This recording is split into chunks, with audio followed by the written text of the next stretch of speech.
साथियों, हर देश को इतिहास एक ऐसा कालखंड देता है जब वो अपनी विकास यात्रा को कई गुना आगे बढ़ा लेता है।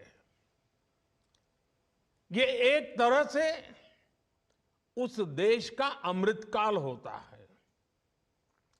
भारत के लिए ये अमृतकाल इसी समय आया है।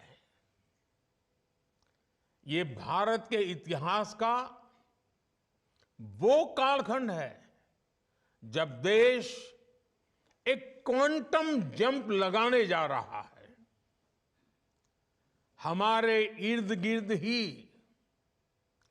ऐसे अनेक देशों के उदाहरण हैं जिन्होंने एक तय समय में ऐसा ही क्वांटम जंप लेकर खुद को विकसित बना लिया।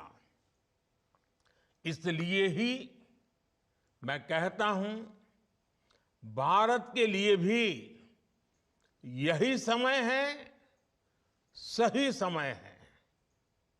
हमें इस अमृत काल के पल पल का लाभ उठाना है। हमें एक भी पल गंवाना नहीं है।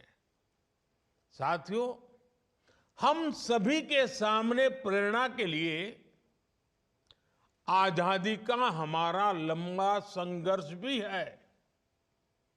जब हम एक ध्येय के साथ, एक जोश, एक जज्बे के साथ आजादी को अंतिम लक्ष्य मानकर मैदान में उतरे, तब हमें सफलता मिली। इस दौरान सत्याग्रह हो, क्रांति का रास्ता हो, स्वदेशी को लेकर जागरूकता हो, सामाजिक और शैक्षिक सुधार की चेतना हो, ये सारी धाराएं एक साथ मिलकर आजादी के आंदोलन की ताकत बन गई थी। इसी कालखंड में काशी हिंदू विश्वविद्यालय, लखनऊ विश्वविद्यालय, Vishwa Bharati, Gujarat Vidyapith, Nagpur University, Annamalai University, Andhra University, University of Kerala, ऐसे अनेक संस्थानों ने देश की चेतना को सशक्त किया।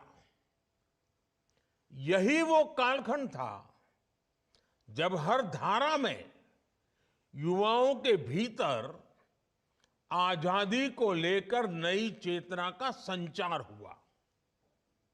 आजादी के लिए समर्पित एक पूरी युवा पीढ़ी खड़ी हो गई।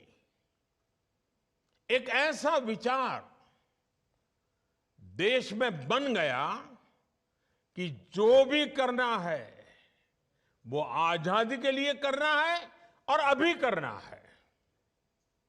कोई चरखा काटता था तो वो भी आजादी के लिए, कोई विदेशी सामान का बहिष्कार करता था वो भी आजादी के लिए, कोई काव्य पाठ करता था वो भी आजादी के लिए, कोई किताब या अखबार में लिखता था वो भी आजादी के लिए, कोई अखबार के पर्चे बांटता था वो भी आजादी के लिए।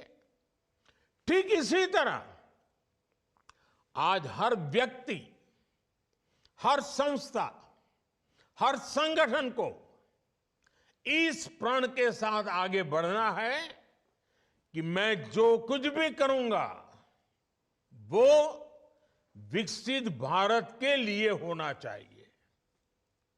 आपके लक्ष्य, आपके संकल्पों का ध्येय एक ही होना चाहिए, विकसित भारत।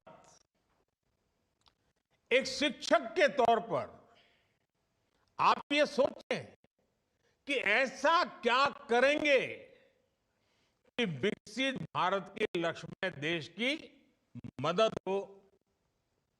एक विश्वविद्यालय के तौर पर आप ये सोचें कि ऐसा क्या करें कि भारत तेजी से विकसित बने। आप जिस क्षेत्र में हैं, वहां ऐसा क्या हो, किस तरह हो कि भारत विकसित बनने के अपने मार्ग में तेजी से आगे बढ़े।